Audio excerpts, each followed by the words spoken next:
പ്രിയപ്പെട്ട പ്രേക്ഷകരെ, ഞാൻ നിങ്ങളെ കുറച്ച് ചിത്രങ്ങൾ കാണിക്കാം. ഇവയൊന്ന് കണ്ടു നോക്കൂ.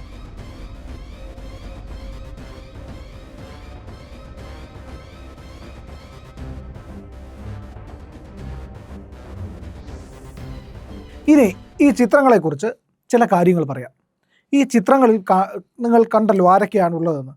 അപ്പോൾ ഈ ചിത്രങ്ങളെ പറ്റിയിട്ട് ഒരു ഫേസ്ബുക്ക് കുറിപ്പ് അഡ്വക്കേറ്റ് കൃഷ്ണരാജ് എഴുതിയിട്ടുണ്ട്. ഹൈക്കോടതിയിലെ അഭിഭാഷകനാണ്. അദ്ദേഹം പറയുന്നത് ഇങ്ങനെയാണ്. ആ പോസ്റ്റ് ഞാൻ വായിക്കാം. ചിത്രങ്ങൾ കഥ പറയട്ടെ. ഈ ചിത്രങ്ങൾ നിങ്ങളോട് പറയുന്നത് എന്ത് ഗൂഢാലോചന? താഴെ കൊടുത്തിട്ടുള്ള ചിത്രങ്ങളിൽ 3 വ്യക്തികൾ കോമൺ ആണ്. Rima Kallingal, Mattancherry fame, Dhanya Rajendran, news minute, പിന്നെ മഞ്ജു വാര്യർ. ഈ ചിത്രങ്ങൾ റിമ കല്ലിങ്കലും ധന്യ രാജേന്ദ്രനും ഇൻസ്റ്റാഗ്രാമിൽ പങ്കുവെച്ച ചിത്രങ്ങളാണ്. ഇതിൽ റിമ കല്ലിങ്കലിനെയും അവർ നടത്തുന്ന സുപ്രസിദ്ധ മട്ടാഞ്ചേരി പാർട്ടികളെയും പറ്റി ആരോടും പ്രത്യേകിച്ച് പറഞ്ഞു കൊടുക്കേണ്ട കാര്യമില്ല. ദിലീപിൻ്റെ പതനത്തോടെ ലേഡി സൂപ്പർ സ്റ്റാർ പദവിയിലേക്ക് എത്തിയ മഞ്ജു വാര്യർക്കും പ്രത്യേകിച്ച് പരിചയപ്പെടുത്തൽ ആവശ്യമില്ല. അപ്പോൾ മൂന്നാമൻ ധന്യ രാജേന്ദ്രൻ ആരാണ്? അവർക്ക് എന്താണ് മറ്റ് 2 പേരുമായി കച്ചവടം?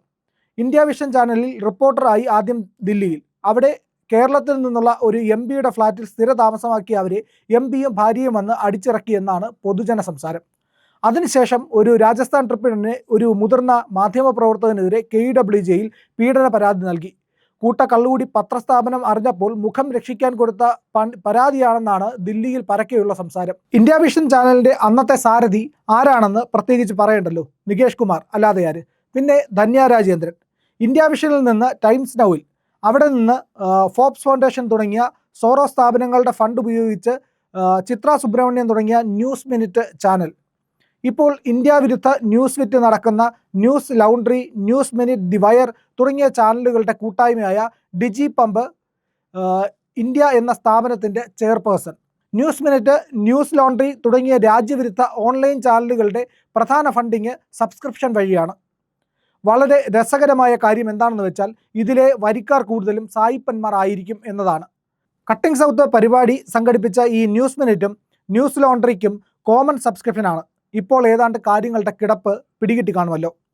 തിരിച്ച് ധന്യ രാജേന്ദ്രനിലേക്ക് വന്നാൽ, ഇവർക്ക് എന്താണ് ദിലീപ് കേസുമായിട്ട് ബന്ധം അല്ലെങ്കിൽ പ്രത്യേക താല്പര്യം? അതാണ് താഴെ കൊടുത്തിട്ടുള്ള ചിത്രങ്ങൾ പറയുന്നത്.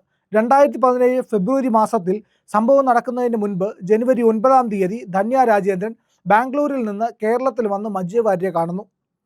സംഭവത്തിന് ശേഷം ധന്യ രാജേന്ദ്രൻ റിമ കല്ലിങ്കലിൻ്റെ പാർട്ടിയിൽ പങ്കെടുക്കുന്നു. ബാംഗ്ലൂരിൽ ഉള്ള ധന്യ സംഭവത്തിന് ശേഷം നടന്ന WCCയുടെ രൂപീകരണ പത്രസമ്മേളനത്തിൽ നേരിട്ടെത്തുന്നു. 13 മാസമായി പൾസർ സുനിയുമായി ചർച്ചയിലാണെന്ന് സ്വയം വെളിപ്പെടുത്തുന്നു. പൾസർ സുനിയുടെ ദിലീപിനെതിരായുള്ള വെളിപ്പെടുത്തലുകൾ, അതായത് കൊട്ടേഷൻ കൊടുത്ത് മാഡം ആണെന്ന നിലപാട് മാറ്റുന്ന വെളിപ്പെടുത്തൽ ന്യൂസ് മിനിറ്റ് വഴി വിചാരണ സമയത്ത് പുറത്തു വരുന്നു. ആ വെളിപ്പെടുത്തലുകൾ അതിജീവിതയുടെ ബന്ധു എന്ന ആരോപണം നേരിട്ട അരുൺകുമാറിൻ്റെ റിപ്പോർട്ടർ ചാനലിലും മീഡിയ 1 ചാനലും വ്യാപകമായി ചർച്ചയാക്കുന്നു.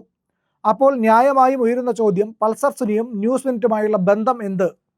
പ്രത്യേകം ശ്രദ്ധിക്കേണ്ട കാര്യം, സംഭവം നടക്കുന്നത് അതിജീവിത സിനിമ സെറ്റിൽ നിന്ന് മടങ്ങുമ്പോഴല്ല, മറിച്ച് സ്വന്തം വീട്ടിൽ നിന്ന് മറ്റൊരു നടിയുടെ വീട്ടിലേക്ക് പോകാനായി ലാൽ എന്ന നടൻ വിട്ടുകൊടുത്ത അദ്ദേഹത്തിൻ്റെ കാറിൽ വെച്ചാണ് എന്നുള്ളതാണ്.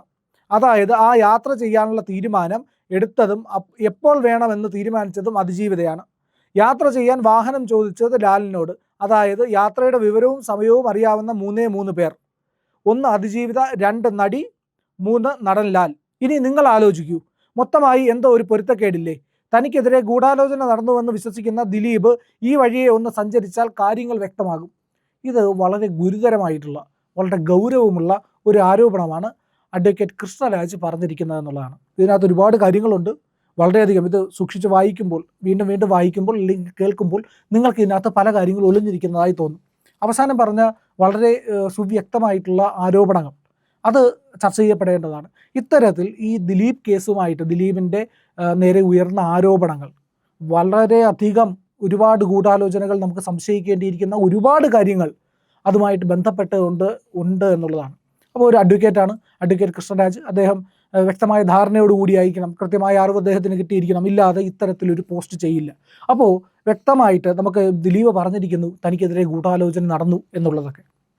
അങ്ങനെ വരുമ്പോൾ ഇതിനെ പറ്റിയിട്ട് ഒരു കൃത്യമായ അന്വേഷണം നടത്തേണ്ടതല്ലേ? ഒരാൾ 8.5 വർഷം 9 വർഷത്തോളം വേട്ടയാടപ്പെട്ട്, ആ വേട്ടയുടെ ഇരയാക്കപ്പെട്ട് അവസാനം തെളിയുകയാണ് അയാൾ കുറ്റം ചെയ്തിട്ടില്ല എന്ന് നീതിപീഠം പറയുന്നു. അത് അംഗീകരിക്കാൻ ബുദ്ധിമുട്ടുള്ളവരാണ് ഇവിടെ കിടന്ന് ഈ അലമുറയുടെ അവൾക്കൊപ്പം എന്ന് പറഞ്ഞിട്ട് ഇവർ അവൾക്കൊപ്പമല്ല. മറ്റൊരു അതിജീവിതയ്ക്കൊപ്പവും നിൽക്കാൻ കഴിയാത്ത ഇവർ അവൾക്കൊപ്പവും നിൽക്കില്ല. ഇതൊരു ചതിയാണ് എന്ന് അതിജീവിതം മനസ്സിലാക്കണം. രണ്ടാമത്തെ കാര്യം, ദിലീപിനെ ക്രൂശിക്കാൻ ഇറങ്ങിയവർ, ദിലീപിനെ നിരന്തരമായി ആക്രമിച്ചവർ, ഒരു ഒരു ഒരു പതിറ്റാണ്ടിനോട് അടുത്ത കാലം മൊത്തം വേട്ടയാടപ്പെട്ട അവസാനം കോടതി നിരപരാധി എന്ന് പറഞ്ഞ ആ മനുഷ്യന്, അദ്ദേഹത്തിന് നീതി കിട്ടണമെങ്കിൽ ഇത്തരത്തിലുള്ള സർവത്ര ഗൂഢാലോചനകളെ അന്വേഷിച്ച് വെളിച്ചത്ത് കൊണ്ടുവരണം. ഇതുപോലെ ആരോപണങ്ങൾ ഉയരുന്നുണ്ട്. ആ ആരോപണങ്ങൾ അഡ്വക്കേറ്റ് കൃഷ്ണരാജ് പറയുന്നു, മറ്റൊരുപാട് സോഷ്യൽ മീഡിയ ഹാൻഡിലുകൾ, ഇതൊന്നും വെറുതെ ആൾക്കാരുടെ വെറും ഫേക്ക് ഐഡികളല്ല, കൃത്യമായി ഉത്തരവാദിത്തപ്പെട്ട ആൾക്കാരാണ് പറയുന്നത്. അപ്പോൾ ഇത്രയും ഗുരുതരമായ ആരോപണങ്ങൾ നിലനിൽക്കുമ്പോൾ ഇതിനെ പറ്റിയിട്ടുള്ള അന്വേഷണം ഉണ്ടാവണം. ഈ പറയുന്ന എല്ലാ വശങ്ങളും കൃത്യമായി പരിശോധിച്ച് തന്നെ പോകണം. അപ്പോൾ ഇതിനകത്ത് ഒരു നിരപരാധി ക്രൂശിക്കപ്പെട്ടിട്ടുണ്ട്, മറ്റെന്തൊക്കെയോ കാരണങ്ങൾ അതിൻ്റെ അകത്തുണ്ടായിരിക്കുന്നു. എന്തിനു വേണ്ടിയിട്ടാണ് ദിലീപിനെ ആക്രമിച്ചത്, ഇത്ര കാലം വേട്ടയാടിയത്, അയാളുടെ ജീവിതവും സിനിമാ കരിയറും കലാരംഗവും എല്ലാം നശിപ്പിച്ചത്? അപ്പോൾ അതിനകത്ത് വ്യക്തമായ മറ്റെന്തൊക്കെയോ ഉദ്ദേശങ്ങളുണ്ട് എന്നുള്ള കാര്യത്തിൽ യാതൊരു സംശയവുമില്ല. അതാണ് ഈ പോസ്റ്റിനകത്ത് പറഞ്ഞിരിക്കുന്നത്. വളരെ ഗുരുതരമായ ആരോപണങ്ങൾ. ഈ ആരോപണങ്ങൾ കൃത്യമായി ചർച്ച ചെയ്ത് പരിഹരിച്ച് നിയമപരമായി മുന്നോട്ട് നീങ്ങിയില്ലെങ്കിൽ കേരളത്തിൽ വരാനിരിക്കുന്ന വിപത്തുകൾ നമുക്കറിയാമല്ലോ. ഒരു തെറ്റും ചെയ്യാതിരിക്കുന്ന പത്മരാജൻ എന്ന് പറയുന്ന ഒരു അധ്യാപകനെ ചതിയിൽപ്പെടുത്തി അവിടുത്തെ അന്വേഷണ ഘട്ടത്തിൽ അന്വേഷണ ഉദ്യോഗസ്ഥരടക്കം എല്ലാം പറഞ്ഞതാണ്. എന്നിട്ട് ഒടുവിൽ ഒരു ദിവസം കൊണ്ട് അദ്ദേഹം ശിക്ഷിക്കപ്പെട്ട് ജയിലിലേക്ക് പോയി. അത് എങ്ങനെ, എന്തുകൊണ്ട് ഈ പറയുന്ന അനീതി നടക്കുന്നു, ഇത്തരത്തിൽ ഫാബ്രിക്കേറ്റഡ് കേസുകൾ ഉണ്ടാകുന്നത് എന്തുകൊണ്ട് എന്നുള്ള ഗുരുതരമായ കാര്യങ്ങളുണ്ട്. അതുപോലെ ഇതാ ദിലീപിനെ 8 വർഷം വേട്ടയാടി ജയിലിലടച്ചു, 87 ദിവസം ജയിലിൽ കടന്നു. ആ മനുഷ്യൻ പറയുന്നു തന്നെ കുടുക്കാൻ ശ്രമിച്ചു, ഉന്നത പോലീസ് ഉദ്യോഗസ്ഥ, മാധ്യമങ്ങളുടെ വിചാരണ.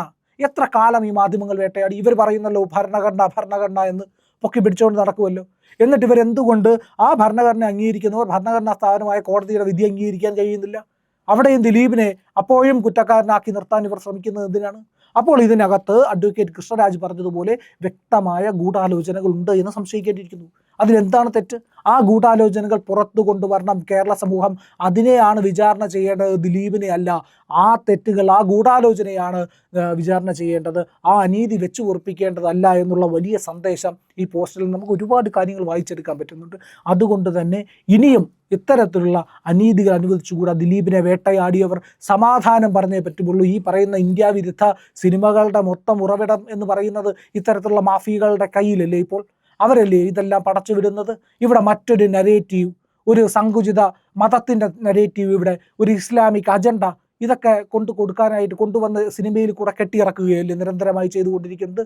ആൻറ്റി ഹിന്ദു സിനിമകൾ ഇറക്കിക്കൊണ്ടിരിക്കുന്നു കാലാകാലങ്ങളായി. ഓരോ സീസണിലും ഇറക്കും ആൻറ്റി ഹിന്ദു സിനിമകൾ, ഹിന്ദുവിനെ തെറിവിളിക്കാമെന്ന് പറഞ്ഞുകൊണ്ട്. കുറേ നാൾ ഈ പറയുന്ന ഭീകരവാദത്തിനെ പിന്തുണയ്ക്കുന്ന തരത്തിൽ, ഇല്ലെങ്കിൽ ഏതെങ്കിലുമൊക്കെ തരത്തിൽ ന്യായീകരിക്കുന്ന, ഇല്ലെങ്കിൽ എന്തൊക്കെയോ ഈ പറയുന്ന സങ്കുചിത മത സംവിധാനങ്ങളെ മഹത്വവൽക്കരിക്കുന്ന സിനിമകൾ കൊണ്ടിറക്കിയില്ലേ? അപ്പോൾ ഇതിനൊക്കെ ആ സിനിമാക്കാരുടെ, അത്തരത്തിലുള്ള സിനിമകൾ പ്രൊപ്പഗേറ്റ് ചെയ്യുന്നവരുടെ താല്പര്യങ്ങൾക്കെതിരായിരുന്നു ദിലീപ് എന്ന് നമുക്ക് സ്വാഭാവികമായിട്ടും മനസ്സിലാക്കേണ്ടി വരും. ആ മാഫിയകളെ തകർക്കാൻ ദിലീപ് കാരണമായി എന്നുള്ളത് കൊണ്ടാണ്, ഇല്ലെങ്കിൽ അവർക്ക് വാഴാൻ കഴിയുന്നില്ല എന്നുള്ളത് കൊണ്ടാണ് ദിലീപിനെ ഇവർ ഇത്തരത്തിൽ പെടുത്താൻ ശ്രമിക്കുന്നത്. പത്മരാജൻ മാഷിൻ്റെ കേസുമായിട്ട് ഇതിന് വലിയ സാമ്യമുണ്ട്. ദിലീപ് നിരപരാധിത്വം തെളിയിക്കുമ്പോൾ ആര് കൊടുക്കാൻ ശ്രമിച്ചു, ഒരു നിരപരാധിയെ ആക്രമിച്ചു കൊണ്ടിരുന്നതാണ് എന്നുള്ളത് നമുക്ക് മനസ്സിലാകുന്നുണ്ട്. അതുപോലെ തന്നെ അഡ്വക്കേറ്റ് കൃഷ്ണരാജിൻ്റെ പോസ്റ്റും വളരെ പ്രധാനപ്പെട്ടതാണ്.